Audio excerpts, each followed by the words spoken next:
Então, vocês vão fazer a leitura desse texto aqui, tá? É uma notícia. Eu vou ler só algumas partes aqui, só para a gente saber qual que é o tema, qual que é o assunto tratado. 84% dos brasileiros buscam ter uma rotina de autocuidado, mas apenas um terço consegue, revela pesquisa.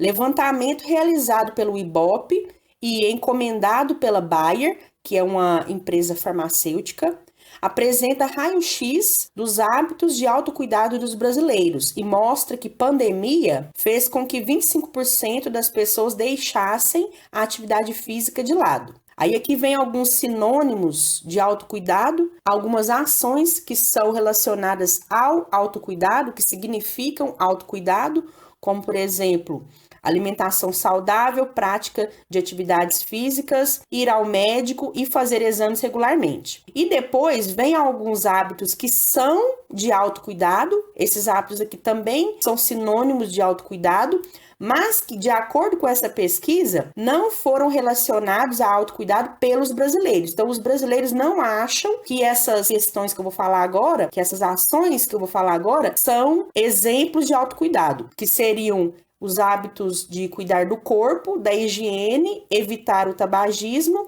e evitar o consumo excessivo de bebidas alcoólicas. Todos esses elementos que eu falei, desde a alimentação saudável até evitar o consumo excessivo de bebida alcoólica, tudo isso aqui são exemplos de autocuidado. Só que alguns são mais lembrados pelos brasileiros e outros são menos lembrados. Depois aqui fala que essa foi uma pesquisa encomendada pela Bayer para entender como que a população brasileira cuida de si mesmo. Qual que é o significado de autocuidado para esse público.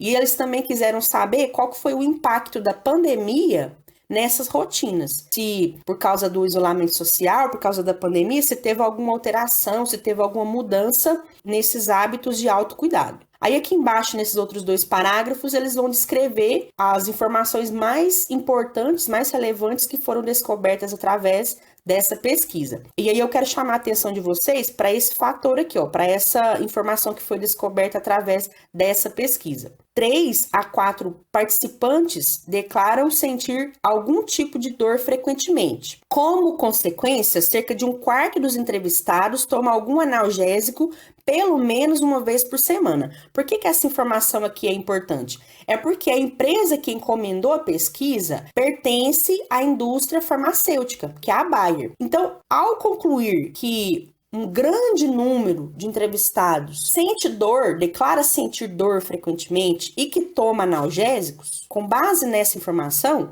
a Bayer pode planejar as suas ações de marketing, a produção de novos medicamentos para atender a essa demanda da população. Então vamos começar as perguntas aqui, ó. Questão 1. Qual a finalidade do texto? É relatar os resultados de uma pesquisa sobre rotina de autocuidado dos brasileiros durante a pandemia. Então, como esse texto aí é uma notícia jornalística, o objetivo dela, a finalidade dela é relatar um fato atual e relevante. Aí, qual que é esse fato atual e relevante? É essa pesquisa aí sobre a rotina de autocuidado. Questão 2. Segundo o texto, quais são os sinônimos de autocuidado? Aí você vai colocar os principais e os que são menos associados, porque tudo isso aqui significa autocuidado. Os principais são alimentação saudável, atividades físicas, ir ao médico e fazer exames regularmente. E os menos associados, cuidar do corpo, higiene, evitar o tabagismo e o consumo excessivo de bebidas alcoólicas. Questão 3. Escolha 5 palavras-chave do texto. Como o próprio nome diz, a escolha dessas palavras dependerá da importância delas no texto. Em torno delas é que o texto é construído. Aí eu coloquei essas aqui, ó. Pesquisa, autocuidado, pandemia, saúde e dores. Não precisa de você justificar, é só você colocar as palavras. Eu escolhi essas palavras porque permitem que eu recrie mentalmente os tópicos abordados no texto. Então, essas palavras aí fazem com que eu possa reconstruir na minha mente as informações que eu adquiri através da leitura do texto. O tema do texto é o resultado de uma pesquisa encomendada por uma empresa farmacêutica que tinha como objetivo saber o que significa autocuidado para os brasileiros e como esses hábitos foram afetados durante a pandemia. A pesquisa revelou que os brasileiros associam o autocuidado à melhora da saúde e também concluiu que um grande número de entrevistados sente dores frequentemente e tomam analgésicos. Essa informação é essencial para a empresa farmacêutica, pois certamente um de seus produtos são os analgésicos. Pode ser que você tenha escolhido outras 5 palavras, mas o importante é que você tenha feito essa escolha com base em um raciocínio lógico, pois as palavras-chave devem te fazer relembrar o conteúdo principal do texto. Questão 4. Escreva 3 ideias fundamentais para o desenvolvimento do texto. Então, as informações que eu considerei fundamentais são essas aqui, ó. Pesquisa encomendada pela Bayer representa raio-x dos hábitos de autocuidado dos brasileiros durante a pandemia. O brasileiro atualmente associa o autocuidado à saúde e bem-estar. Segundo a pesquisa, 3 a 4 participantes declararam sentir algum tipo de dor frequentemente. Questão 5. Qual é o assunto tratado no texto? São os hábitos de autocuidado dos brasileiros. Questão 6. Que circunstâncias levaram à realização da pesquisa noticiada? São essas circunstâncias aqui, ó. O fato de que a pandemia afetou a rotina das pessoas em todas as áreas, inclusive no autocuidado. E essa mudança de hábitos afeta também o consumo. Daí o interesse da Bayer em realizar a pesquisa. Atividade 2. A gente vai fazer a leitura desse textinho informativo aqui, que é um resuminho de algumas das principais figuras de linguagem. Aí você tem a metáfora, que é a comparação de palavras com significados diferentes e cujo termo comparativo fica subentendido na frase. Na comparação por meio de metáfora, não existe um conectivo. Não tem a palavra como, igual, parecido. Então, é uma comparação que aproxima 2 elementos que têm alguma coisa em comum. Então, tem esse exemplo aqui que está no PET e eu coloquei um exemplo que eu inventei aqui também. Esse estudo remoto é uma cruz que eu estou carregando. Então, o estudo remoto e a cruz têm alguma coisa em comum, que estão me fazendo sofrer, né? Depois vem a metonímia, que é quando a gente faz a substituição de um elemento por outro. Por exemplo, lemos Machado de Assis no PET do 2º ano. A gente não leu a pessoa do Machado de Assis, não. A gente leu as obras dele. Então, nessa frase aqui, eu estou trocando as obras pelo nome do autor. Aí vem a hipérbole, que é um exagero. Por exemplo, assim, ó. Estou quase morrendo de tanto fazer o PET. Eu não estou morrendo de verdade, isso é um modo de dizer, né? Eu estou querendo exagerar para representar que a resolução desses PETs não está fácil. O eufemismo é quando você suaviza um discurso, quando você vai falar uma coisa que é difícil de ser dita, aí você fala com umas palavras mais suaves. Se esse estudo remoto não acabar, eu é que vou acabar indo morar com São Pedro. Então, eu tô querendo dizer aqui que eu vou morrer, né? Aqui também seria uma forma de hipérbole, né? Porque eu estou exagerando. Mas esse uso da expressão ir morar com São Pedro significa que eu vou para o céu, significa que eu vou morrer. Então, para não usar a palavra morrer, para colocar uma coisa mais suave, uma coisa mais engraçadinha, eu troquei por essa expressão aqui. Então, isso aqui constitui um eufemismo. Personificação ou prosopopeia é quando você atribui características ou qualidades humanas a um ser que não é humano. Por exemplo, o PET me olhou nos olhos e disse: quando você estiver dormindo, eu vou estar lá. Quando você estiver comendo, eu vou estar lá. O PET é um objeto, ele não é um ser humano, né? Ele é uma apostila. Mas aqui na minha construção, aqui na minha frase, no meu período, eu coloquei o PET com a habilidade de falar. Então, eu coloquei esse PET de uma forma personificada. Eu atribuí uma ação que é humana a um ser que não é humano. Antítese é quando você contrapõe elementos que são contrários um ao outro, tipo assim, guerra e paz, o bem e o mal. E nesse caso aqui do exemplo que eu criei, eu coloquei o seguinte: governo anuncia que aulas presenciais poderão voltar. Alegria. Os pets continuarão até o fim do ano letivo. Desespero. Então, aqui eu estou contrapondo as ideias de alegria e de desespero. Pleonasmo é quando você repete a mesma ideia com palavras diferentes. Por exemplo, há muitos e muitos anos atrás, quando as aulas eram presenciais, éramos felizes e não sabíamos.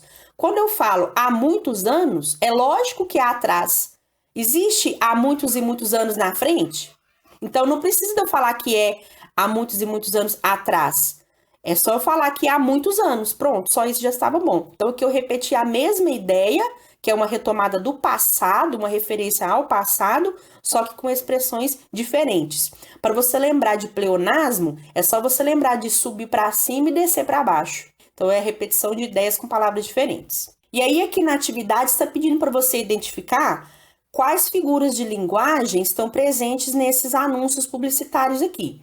Esse primeiro aqui, que é uma propaganda da Hortifruti, você tem um limão, aí aqui está escrito assim, ó, cascas. Esse cascas aqui é uma referência, é uma sátira, uma paródia da revista de celebridades Caras. Então aqui a Hortifruti sempre faz essas propagandas como se fosse uma capa de revista, né? Não, só que aqui não é a revista Caras, é a revista Cascas, porque é tudo sobre vegetais.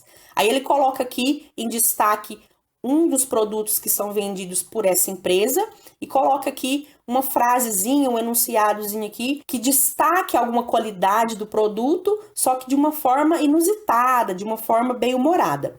Aí aqui está escrito assim, ó, é como se fosse uma declaração dessa celebridade aqui, ó, a celebridade é o limão. Limão desabafa, já passei muito aperto na minha vida. Aqui a natureza é a estrela. Então aqui foram atribuídas características e ações humanas a um ser que não é humano. Colocou o limão como se fosse uma celebridade que inclusive fala e dá entrevistas. Então, qual que é essa figura de linguagem em que é atribuída a um ser não humano características ou ações que são humanas? É a personificação. Então, você vai colocar aí, ó, que a figura de linguagem presente nesse texto 1 é a personificação ou prosopopeia. Depois você tem o texto 2, que é a propaganda, o anúncio de uma pet shop. Aí tá escrito assim, ó, banho e tosa, aqui o seu cão sai um gato. Então aqui eles estão opondo dois elementos que são contrários um ao outro, que são o cão e o gato. São elementos que são opostos. E além disso, quando fala aqui, ó, que o seu cão, depois do banho e da tosa, vai sair um gato, não significa que ele vai se transformar em outro animal, não. Significa que ele vai ficar bonito. Então, a palavra gato está no sentido figurado. Gato aqui significa bonito. Então, aqui tem duas figuras de linguagem, que são a antítese e a metáfora. A antítese aparece na oposição entre cão e gato, e a metáfora aparece no significado que a gente tem que subentender da palavra gato, né? Que está aí no sentido de bonito. E aí vem o texto 3, que é uma propaganda desse chocolate aqui, ó, da Lacta. Aí tem uma pessoa com a boca aberta, tem alguns chocolates aqui, né? E aí vem esse textinho aqui falando 5 novidades para deixar você de boca aberta. Então você vai ficar surpreso. Mas aí isso é no sentido figurado. Porque aqui também existe o sentido literal, o sentido real dessa expressão ficar de boca aberta. Porque aqui continua dizendo que essas 5 novidades vão deixar você de boca aberta e fechada. Aberta e fechada. Porque significa que você vai comer, né? Você vai abrir e fechar a boca para mastigar, para comer esses chocolates aqui. Então, além de você ficar surpreso, de boca aberta, você vai consumir muito desses produtos aqui, dessas novidades aqui, porque elas são muito boas, muito gostosas. É essa ideia que o texto está querendo passar. E aí, qual figura de linguagem que tem aqui nessa expressão de boca aberta? É a metáfora, porque deixar de boca aberta seria deixar surpreso com as novidades dessa empresa. Continuando aqui, então, atividade 2. Qual a importância das figuras de linguagem nos textos acima? É o seguinte, as figuras de linguagem permitiram a divulgação dos produtos de forma inusitada, criativa, chamativa, para atrair a atenção do consumidor, estimulando a compra. Questão 3. Tente reparar nos textos que lê no cotidiano, para a escola ou para outras finalidades. Se aparecem figuras de linguagem e quais efeitos de sentido elas geram. Dê pelo menos 2 exemplos. Então você tem que procurar, você tem que pesquisar, procura na internet. 2 exemplos de textos que a gente vê no nosso cotidiano, no nosso dia a dia e que tenham alguma dessas figuras de linguagem que a gente estudou. O que vocês vão fazer? Eu vou colocar aqui para vocês 4 exemplos de textos que apresentam figuras de linguagem. E aí vocês vão escolher 2 deles. Então eu vou te dar 4 opções e você vai escolher 2 delas. E aí o que você vai fazer com isso? Você vai copiar a frase que você escolheu, vai copiar as 2 frases que você escolheu. Você vai indicar a figura de linguagem que está presente em cada uma delas. Aí as opções estão aí no PET. Metáfora, metonímia, hipérbole, etc. Esses textos que eu escolhi tem uma dessas figuras de linguagem que estão aí no PET, que a gente acabou de estudar. E aí, logo em seguida, você vai explicar o significado do enunciado segundo a sua interpretação. Então, depois que você escolher a frase, identificar a figura de linguagem, você vai explicar o que essa frase significa. Você vai fazer isso para 2 dos 4 exemplos que eu vou postar aqui para vocês. Então, eu vou colocar as imagens aqui, você faz a sua escolha, copia as frases no seu caderno, coloca qual figura de linguagem que tem nelas e explica o significado.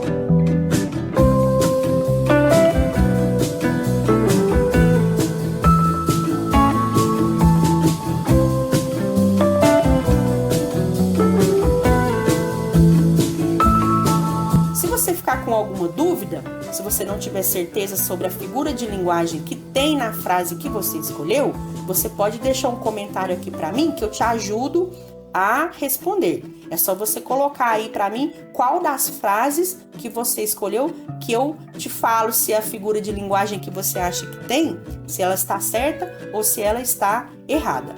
E os meus alunos podem me procurar lá no Telegram que eu ajudo vocês a responder.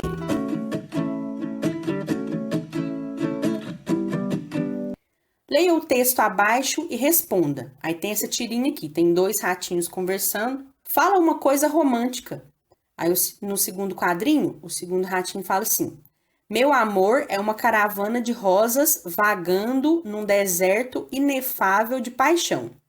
No terceiro quadrinho, uau, agora traduz. Aí você está querendo demais. O que ele está querendo dizer com isso? Então, o primeiro personagem lá pediu para o ratinho azul falar algumas palavras românticas. Aí ele falou. Aí no final, a personagem ficou empolgada, emocionada com aquelas palavras, né? Ela falou até uau e pediu para ele traduzir. Ou seja, ela achou bonito, mas ela não tinha entendido o significado. Aí o outro ratinho ficou bravo e falou: ah, não, aí você está querendo demais. Ou seja, ele falou aquelas palavras porque ele tinha decorado, né, de algum lugar, mas o significado delas mesmo ele não sabia, não.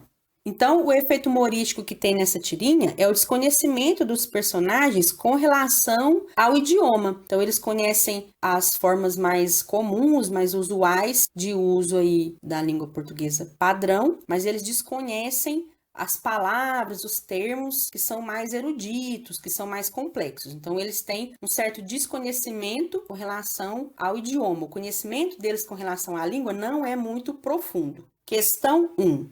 Por que os verbos fala e traduz são diferentes? Qual é o efeito de sentido que cada um causa nessa tirinha? A diferença entre fala e traduz indica que os personagens não têm conhecimento profundo do idioma. Nesse contexto aí da tirinha, fala significa pronunciar as palavras mesmo sem saber seu significado. E traduz significa explicar de um jeito mais simples o que aquela fala quis dizer. Questão 2. No trecho, "Uau, agora traduz". O termo agora imprime que tipo de circunstância? É a circunstância de tempo. Questão 3. No terceiro quadrinho, que expressão indica o uso de um registro de linguagem mais informal? É a expressão uau. Vamos imaginar um contexto formal de comunicação, como, por exemplo, um julgamento. Você acha que seria adequado o juiz dizer algo como: "Uau, o argumento da defesa foi bem fundamentado, hein?" Eu acho que não, né? O que significa que esse termo aí, essa expressão, essa interjeição, uau, dá um tom informal à linguagem utilizada nessa tirinha. Questão 4. No segundo quadrinho, que tipo de linguagem foi utilizada pelo personagem? Justifique. Você pode copiar somente o que está de vermelho. O que está de azul é só para eu poder explicar aqui para vocês. Mas se você quiser copiar tudo também vai ficar bastante completo. Então é o seguinte, a linguagem desse quadrinho aí, ela é poética, porque usa metáfora. Quando ele faz essa comparação entre o amor dele e a caravana de rosas, ele está utilizando a linguagem conotativa, a linguagem figurada. Então ele está construindo aqui uma metáfora e isso é uma característica da linguagem poética. Então esse texto aí, essa tirinha utiliza a linguagem poética porque usa metáforas. É uma linguagem formal porque usou a variação padrão da língua portuguesa, seguiu as normas, as regras da língua portuguesa padrão. E é uma linguagem erudita, ou seja, complexa, porque usou palavras incomuns ou de difícil compreensão, que foram essas palavras aí, ó, vagando e inefável. Então, é um indício de que essa linguagem é erudita, ou seja, uma linguagem utilizada por pessoas que têm mais estudo, que têm mais conhecimento, que tem um conhecimento mais profundo com relação à língua portuguesa. Atividade 2. Então, você vai começar fazendo a leitura desse infográfico e aí a gente vai responder a essas perguntas. Questão 1. Sobre qual assunto trata esse texto? É sobre o envelhecimento da população brasileira. Questão 2. Quais os recursos não verbais foram utilizados nesse texto? Recursos não verbais é tudo que não for palavra. Então, são esses recursos aqui, ó. Gráficos, que tem esse gráfico aqui, ó, que é o gráfico de pizza, e tem os gráficos em barra, que são esses retos aqui. Desenhos, tem o desenho dos idosos aqui, né? E as cores e letras diferentes. Então, esses aí são os recursos não verbais utilizados nesse gênero textual. Questão 3. Quais tipos de gráficos foram utilizados nesse texto? Então, é o gráfico que a gente chama de pizza, que é esse aqui, que é em fatias, e tem o gráfico em barras, que é esse comprido aqui, ó. Tem aqui e tem aqui. Questão 4. O que diferencia um infográfico de um texto informativo? No infográfico, as informações são bastante resumidas e usa-se muita linguagem não verbal. Essa que é a diferença. O texto informativo ele vai ser dividido em parágrafos e ele vai focar na linguagem verbal, nas palavras. Ele vai dar mais detalhes e não vai utilizar linguagem não verbal. Isso fica a cargo do infográfico, que costuma vir acompanhando um texto informativo. Questão 5. Qual é o gênero desse texto? Quais características você apontaria para justificar sua resposta? Então, esse gênero textual aqui é um infográfico e as características que a gente pode apontar, baseado aqui nas perguntas anteriores que a gente respondeu, são essas aqui, ó. No infográfico, as informações são resumidas, utiliza linguagem verbal e não verbal, então tem palavras e tem desenhos, gráficos, formas, etc. E o uso de diferentes tipos de gráficos. Então, no infográfico, o nome já está dizendo, né? Tem que ter gráfico. E esses gráficos são apresentados em diferentes formatos.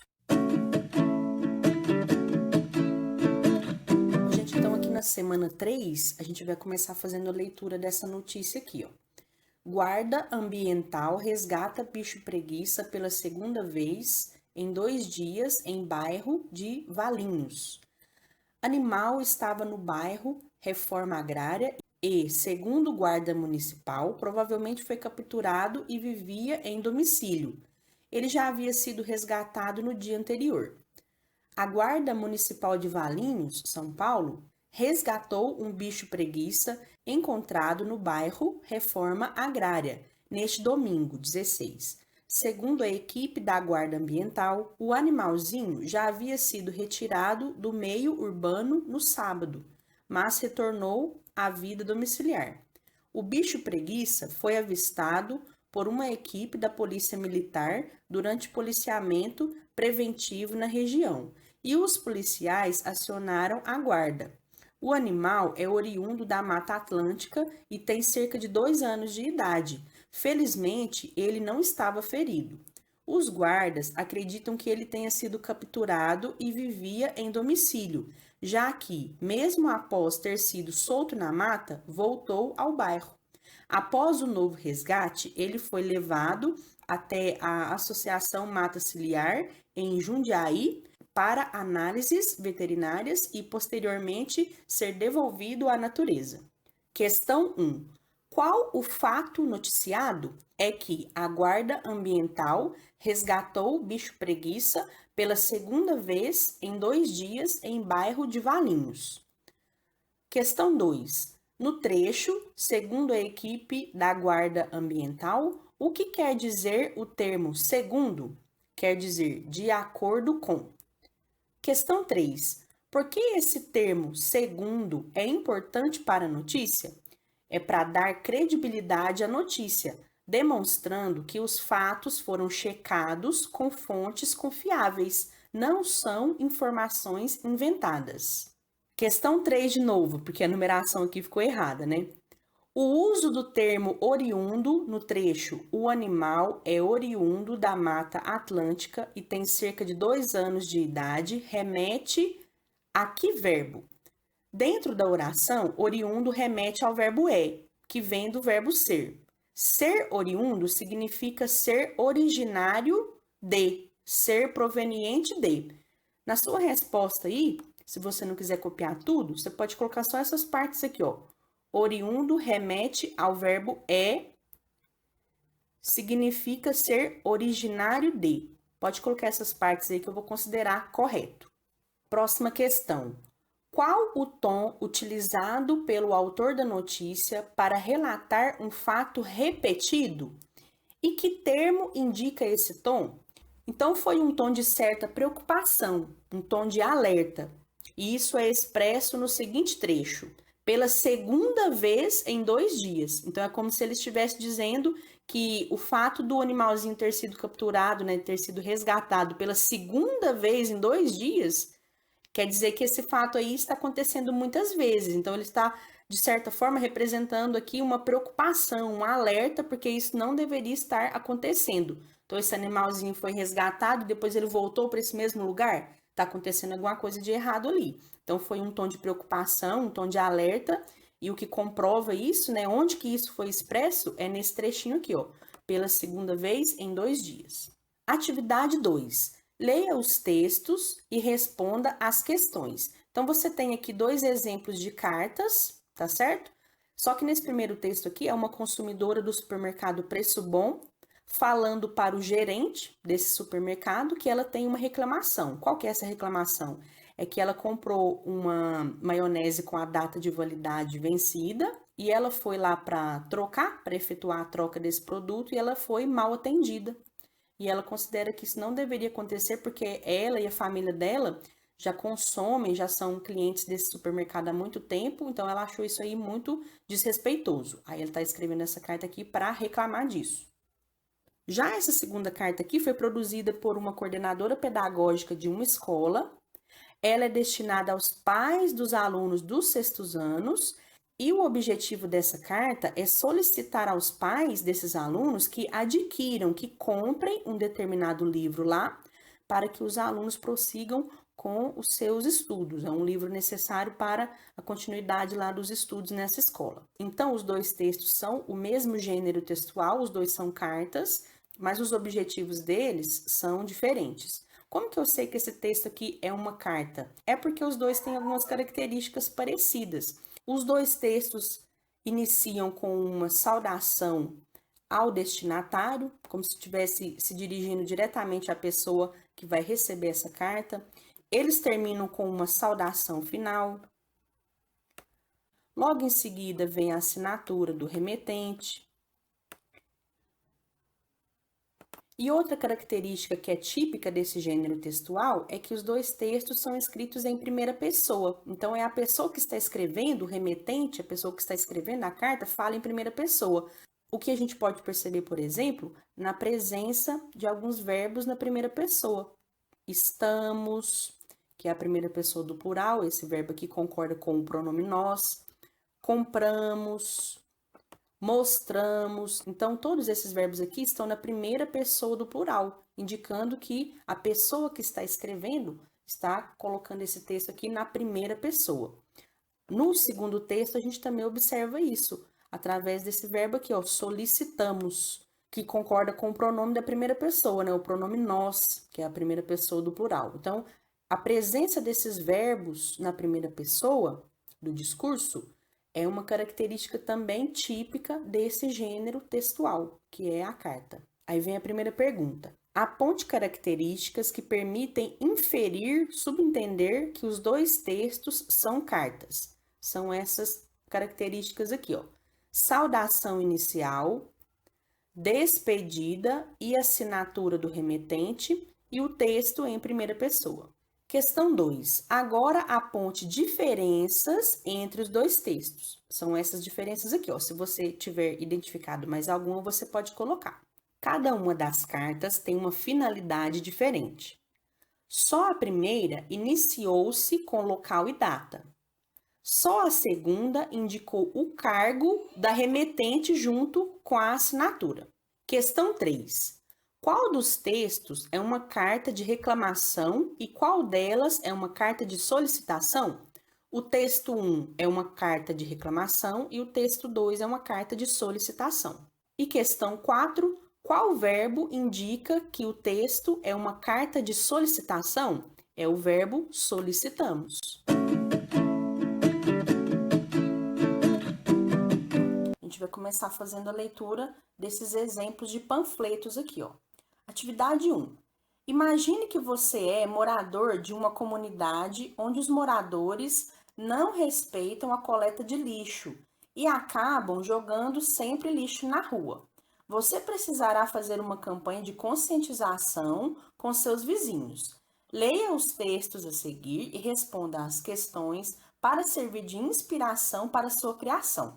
Aí você tem aqui esses 3 textos que são exemplos de panfletos, que é para você se inspirar, para você tirar ideias, porque depois ele vai pedir para você fazer um panfleto de conscientização sobre a questão do lixo nas ruas. Então você vai fazer a leitura aí desses 3 textos, e aí a gente vai fazer a comparação entre eles. Então, comparando esses 3 textos, nós vamos primeiramente preencher esse quadro aqui, ó. Compare os 3 textos preenchendo a tabela abaixo. Então, você vai colocar aqui a respeito do texto 1, do 2 e do 3.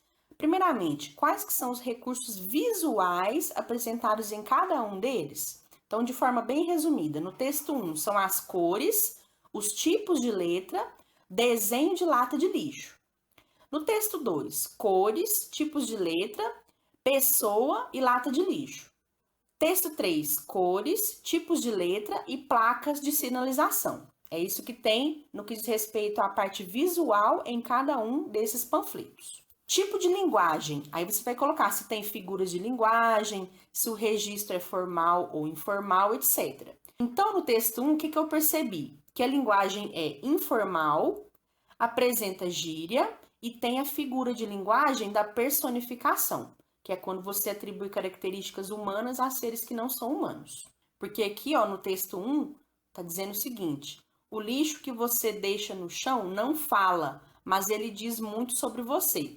O lixo não é humano, então ele não tem a característica de falar. Mas quando eu utilizo essa figura de linguagem da personificação e coloco o lixo falando, dizendo sobre a personalidade, dizendo sobre o caráter da pessoa que jogou esse lixo no chão, então eu atribuí uma característica humana a um ser que não é humano. Isso aí é a personificação.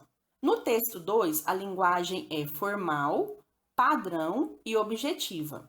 E no texto 3 também, formal, padrão e objetiva. Recursos persuasivos. O que foi colocado em cada um desses textos para convencer o leitor a parar de jogar o lixo no lugar errado? Então, no texto 1, diz que o manejo do lixo revela o caráter da pessoa. No texto 2, orienta como descartar corretamente o lixo. E no texto 3, apela para a consciência do leitor. Então, esses foram os recursos utilizados por cada um desses textos para convencer o leitor a seguir o que essas campanhas de conscientização aí estão solicitando. Atividade 2. Agora é hora de você produzir sua própria campanha de conscientização sobre o lixo. Se possível, utilize recortes de revistas e jornais. Use a criatividade com diversas fontes de letras e formas coloridas. Então agora, gente, o que vocês vão fazer? Você tem que fazer um panfleto sobre essa campanha de conscientização com relação ao descarte correto do lixo. Então, faça um panfleto com o objetivo de conscientizar as pessoas sobre a necessidade de descartar o lixo da maneira correta. Procure exemplos na internet para se inspirar e crie o seu panfleto. Você pode fazer em uma folha sulfite, folha de caderno ou no computador.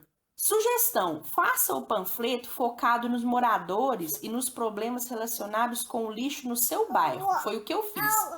Então, eu vou colocar aqui para vocês o exemplo que eu fiz de panfleto de conscientização focado nos moradores do meu bairro, que é o Saturnino Pereira, aqui em São Gotardo, tá? E você pode se inspirar no meu para fazer um que é voltado para os moradores do seu bairro, para os seus vizinhos. Então, você pode copiar minhas ideias, mas aí você vai fazer a parte estética, né, a parte visual, do seu jeito. Você pode fazer à mão, na folha sulfite ou na folha de caderno, depois você vai tirar a foto e vai me mandar.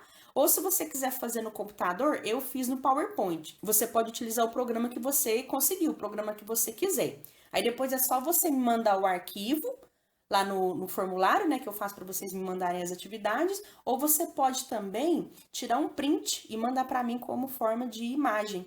Você vai mandar para mim no formulário que vocês já estão enviando as atividades desse PET 5 aí normalmente. Essa parte aqui vocês já entenderam, né, gente? Foram para os meus alunos aí do nono ano. Então, gente, você pode fazer numa folha sulfite, pode fazer na folha do caderno, pode fazer no computador e você pode fazer nesse espaço que tem na apostila aqui também, ó. Se você quiser fazer direto aqui na apostila, caso você tenha impresso, nesse espacinho aqui dá para você fazer, não tem problema não.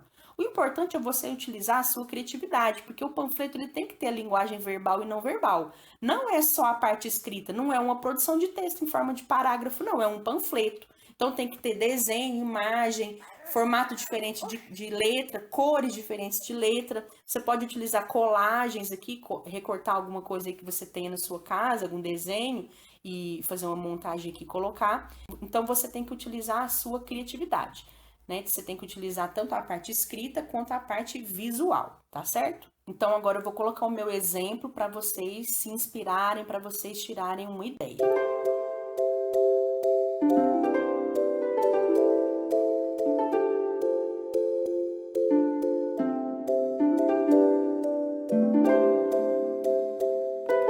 Atividade 3. Leia as informações sobre o texto argumentativo. Aí aqui está explicando como que é estruturado um texto argumentativo, que basicamente tem o objetivo de convencer uma pessoa sobre determinada coisa. Então, o texto argumentativo ele vai apresentar uma opinião e o autor desse texto vai defender essa opinião, com o objetivo de tentar convencer o leitor de que aquela opinião está correta. Questão 1. Agora que você já sabe como estruturar um texto argumentativo, escreva uma produção textual sobre a problemática do lixo nas ruas, a falta de coleta e a má educação das pessoas em relação ao lixo. Não esqueça de elaborar bem sua tese, de colocar argumentos que validem sua ideia e de apontar uma possível solução para a problemática. Veja também exemplos do gênero textual artigo de opinião em revistas ou jornais, como por exemplo nesse endereço que está aparecendo aqui. Você vai criar então, gente, um texto falando sobre o problema do lixo nas cidades. Pense em como esse problema se manifesta onde você mora. Então, onde você mora aí, tem esses seguintes problemas aqui, ó. Lixos nas ruas, esquinas e lotes vagos. lixos nos córregos, pessoas que colocam seu lixo na porta dos outros e não respeitam o dia da coleta, cachorros que rasgam os sacos de lixo, descarte de entulho de construções em locais inadequados, falta de fiscalização, fogo no lixão, aqui na minha cidade tem muito isso, inexistência de reciclagem na cidade, consumismo que aumenta cada vez mais a quantidade de lixo no mundo, etc. Então pensa aí, quais que são os problemas que tem na sua região, na sua cidade ou no seu bairro, relativos ao lixo. Quais desses problemas ou quais outros problemas relativos ao lixo que tem aí na sua cidade? Pense também em quem são os responsáveis por provocar esses problemas e nas medidas que poderiam ser adotadas para solucionar a questão. Agora, siga o passo a passo abaixo para criar 4 pequenos parágrafos para seu texto argumentativo. Então, eu vou mostrar aqui para vocês, passo a passo, o que você tem que fazer em cada um dos parágrafos do seu texto. Não precisa ser grande, tá? São 4 parágrafos, mas eles não precisam ser muito extensos, não. No primeiro parágrafo, então, você vai falar sobre qual que é o problema. Então, você vai começar o seu texto com esse trechinho que está em vermelho aí, ó. Você começa o seu texto assim, ó. Um grande problema que as cidades enfrentam é... Aí você explica aí do seu jeito qual que é o problema que as cidades costumam enfrentar. Então, você vai lembrar aí da questão do lixo. Explica aí do seu jeito qual que é o problema, qual que é o assunto desse texto. Sobre o que esse texto vai falar? É sobre esse problema aí, ó. Então, explica qual que é esse problema. No segundo parágrafo, você vai explicar por que isso é um problema. Qual que é o problema do lixo? Por que o lixo é um problema? Você vai começar o seu texto com esse trechinho que está em vermelho aqui, ó. Essa questão que você colocou no parágrafo anterior, né? Essa questão prejudica a vida das pessoas, por quê? Então, você vai colocar aí, ó, por que esse problema aí do lixo causa prejuízos para a vida das pessoas? Explica do seu jeito aí. Por que esse problema prejudica a vida das pessoas? No terceiro parágrafo, você vai falar por que esse problema continua existindo. A gente sabe que isso aí é um problema, que isso aí prejudica a vida de todo mundo, então por que esse problema ainda não acabou? Por que ele ainda não foi resolvido? Então, você vai começar seu parágrafo assim, ó. O que impede que esse problema se resolva é...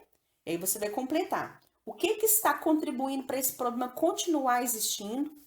O que está contribuindo para esse problema não acabar?